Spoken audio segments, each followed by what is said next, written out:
മാന്യപ്രേക്ഷകർക്ക് നമസ്കാരം. നിങ്ങൾ ഇതൊന്ന് കേട്ടു നോക്കൂ. മറ്റൊന്ന്, നമുക്ക് കോർപ്പറേഷൻ, നിങ്ങൾക്ക് ഇതൊക്കെ അറിയണം, അവിശ്വാസം എന്നൊക്കെ പറഞ്ഞ് നടക്കുന്നവർ എല്ലാവരും ഇത് അറിയണം. കോർപ്പറേഷന് കോടിക്കണക്കിന് രൂപയുടെ അസറ്റ് കോർപ്പറേഷൻ ഉണ്ട്, 100 കോടി രൂപയുടെ അസറ്റ് കോർപ്പറേഷൻ ഉണ്ട്. അതിൽ നിന്ന് ലക്ഷക്കണക്കിന് രൂപ മാസം നമുക്ക് വരുമാനം വരേണ്ടതായിട്ടുണ്ട്. ഈ കോർപ്പറേഷന് ഫണ്ടിന് വേണ്ടി അത്യാവശ്യ കാര്യങ്ങൾക്കൊന്നും ആരെയും ആശ്രയിക്കേണ്ട കാര്യമില്ല. അത്രത്തോളം അസറ്റ് ഉണ്ട് ഈ കോർപ്പറേഷന്. 2 കല്യാണ മണ്ഡപങ്ങൾ ഞങ്ങൾ ഈ ഭരണസമിതി മോചിപ്പിച്ചിട്ടുണ്ട്, ധാരാളം ഹസ്തങ്ങളിൽ നിന്ന് മോചിപ്പിച്ചു. ഒന്ന്, നാളത്തെ നമ്മുടെ കൗൺസിൽ റിപ്പോർട്ട് ചെയ്യും. സെക്രട്ടറിയോട് നിങ്ങളൊക്കെ കേൾക്കുന്നുണ്ടാവില്ല, കഴിഞ്ഞ ഒരു കല്യാണ മണ്ഡപത്തെ കുറിച്ച് വന്ന ഒരു ആരോപണം, അത് പഠിച്ച് റിപ്പോർട്ട് ചെയ്യാൻ സെക്രട്ടറിയോട് പറഞ്ഞു. സെക്രട്ടറി പഠിച്ച് കഴിഞ്ഞിട്ടുണ്ട്, അതിന്റെ ഫയൽ നാളെ ടേബിളിൽ വയ്ക്കും. കമലേശ്വരത്ത് കല്യാണ മണ്ഡപം അത് മോചിപ്പിച്ചു. അതോടൊപ്പം തന്നെ മുടവുമ്പോഴൊരു കല്യാണ മണ്ഡപം, മുടവുമ്പോഴൊക്കെ ആരാണ് കൈകാര്യം ചെയ്തതെന്ന് നിങ്ങൾക്ക് അറിയാം, വർഷങ്ങളായിട്ട് അവിടെ ഒരു കല്യാണ മണ്ഡപമുണ്ട്. ആ കല്യാണ മണ്ഡപം കരാറുകാരനും കോർപ്പറേഷനും തമ്മിലുള്ള എഗ്രിമെന്റ് അവസാനിച്ചിട്ട് വർഷങ്ങളായി. പക്ഷെ കരാറുകാരൻ നടത്തിക്കൊണ്ടിരിക്കുക, 1 രൂപ കോർപ്പറേഷൻ അടയ്ക്കുന്നില്ല.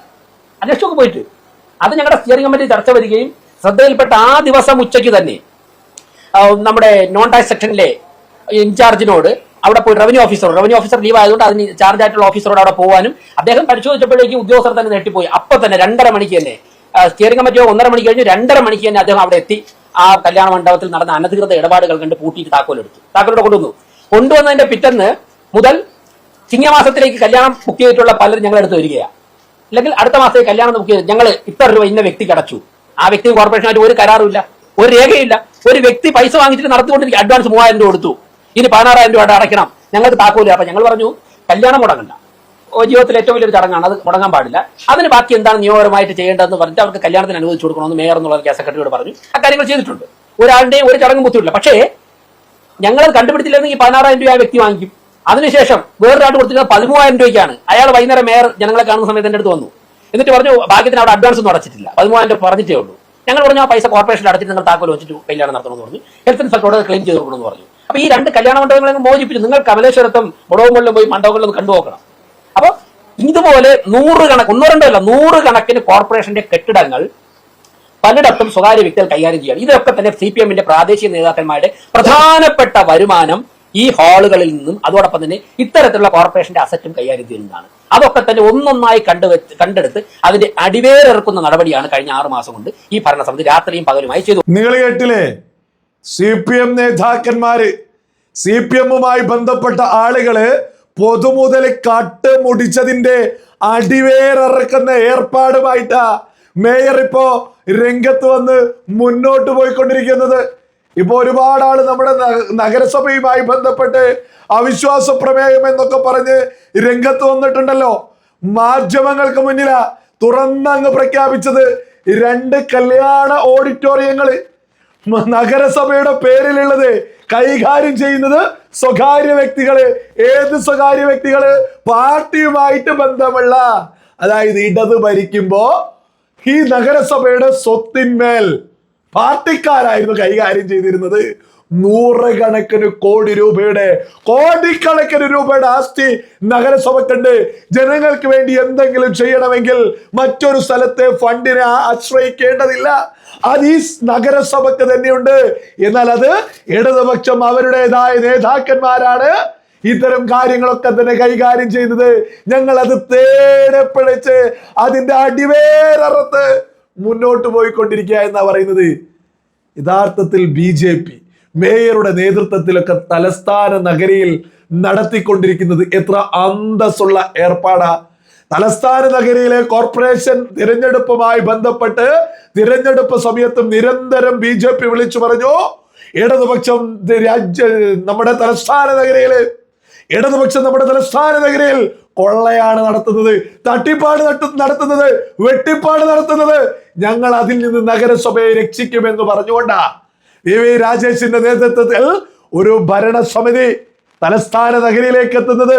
തിരഞ്ഞെടുപ്പ് സമയത്ത് ജനങ്ങൾ ആ പ്രതീക്ഷ കൊടുത്തുകൊണ്ട് തന്നെയാണ്, ആ പ്രതീക്ഷയോടുകൂടി തന്നെയാണ് BJP അധികാരത്തിലേക്ക് എത്തിച്ചത്. BJP അതിന് 100% ജനങ്ങൾക്കൊപ്പം നിന്നുകൊണ്ട് കട്ടുമുടിച്ചത് തേടിപ്പിടിച്ച് അതിന്റെ അടിവേരറുത്തോണ്ടിരിക്കുക.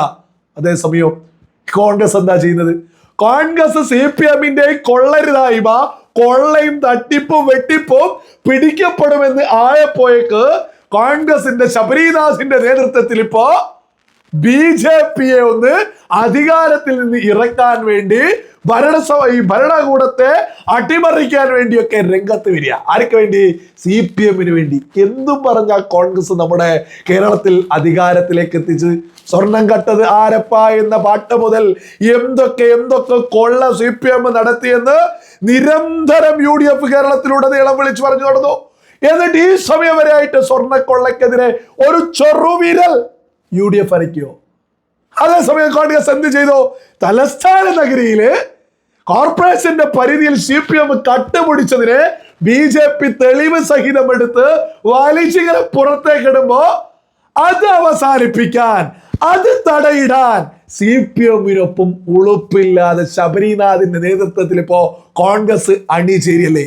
ഇത് കേരള ജനത തിരിച്ചറിയണോ?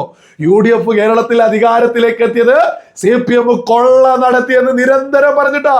എന്നിട്ട് ഈ സമയം വരെയായിട്ട് പിണറായി വിജയനെതിരെ എന്തെങ്കിലും ഒരു പെറ്റി കേസ് UDF സർക്കാരിന് എടുക്കാൻ സാധിച്ചോ?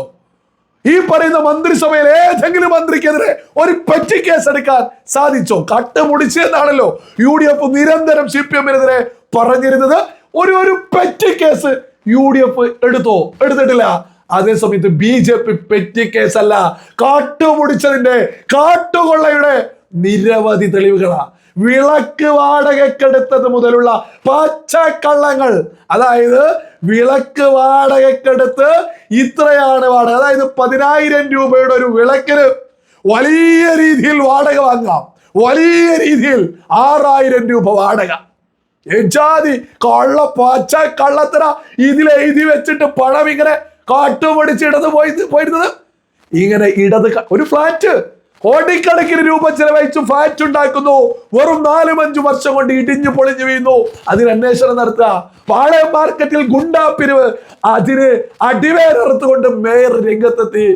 ഇപ്പതേ ഓഡിറ്റോറിയം, കല്യാണ മണ്ഡപത്തിന്റെ ഓഡിറ്റോറിയം നഗരസഭയുടെ പോക്കറ്റിൽ വെച്ചിരിക്കുന്നത് ഇടത് നേതാക്കന്മാർ എണ്ണി മേയറും കൂട്ടരും CPM-ന്റെ അടിവേരറുത്ത് തന്നെയാ മുന്നോട്ട് പോകുന്നത്. അതേസമയം UDF കേരളത്തിൽ അധികാരത്തിലേക്ക് എത്തിയിട്ട് കഴിഞ്ഞ 10 വർഷം കൊണ്ട് ഇടത് സർക്കാർ ചെയ്തു കൂട്ടിയിട്ടുള്ള തട്ടിപ്പുമായി ബന്ധപ്പെട്ട ഒരു പെറ്റി കേസ് പോലും എടുത്തിട്ടില്ല എന്നുള്ളത് സകല മലയാളികളും തിരിച്ചറിയണോ? ഇടതും, അതായത് UDF-ഉം LDF-ഉം ഒറ്റക്കെട്ടാണ് കട്ടുമുടിക്കലിലും കൊള്ളയിലും എന്നുള്ളതൊക്കെ സകലരും തിരിച്ചറിയും. ജനങ്ങൾക്ക് വേണ്ടി മേയറുടെ നേതൃത്വത്തിൽ തലസ്ഥാന നഗരിയിൽ ശക്തമായിട്ടൊരു ഭരണ സംവിധാനം മുന്നോട്ട് പോവുക. അതിനെതിരെയായി ഇപ്പോ അവിശ്വാസ പ്രമേയൊക്കെയായിട്ട് CPM-ന് വേണ്ടി ശബരിനാഥിന്റെ നേതൃത്വത്തിൽ കോൺഗ്രസ് ഒക്കെ രംഗത്തെത്തിയത്. ഈ അവിശ്വാസ പ്രമേയൊക്കെയായിട്ട് നിങ്ങൾ ഈ പണിക്ക് BJP-ക്കെതിരെ ഇറങ്ങിയാൽ നിങ്ങൾ കോടാനിന് സ്ഥലമുണ്ടാവോ എന്നുള്ളതൊക്കെ ചിന്തിച്ചിട്ട് BJP-ക്കെതിരെ അവിശ്വാസ പ്രമേയൊക്കെയായിട്ട് രംഗത്തിറങ്ങിയാൽ മതി എന്നാണ് ബോധമുള്ള മലയാളികൾക്ക് കോൺഗ്രസിനോടും CPM-നോടൊക്കെ തന്നെ പറഞ്ഞു തരാനുള്ളത്.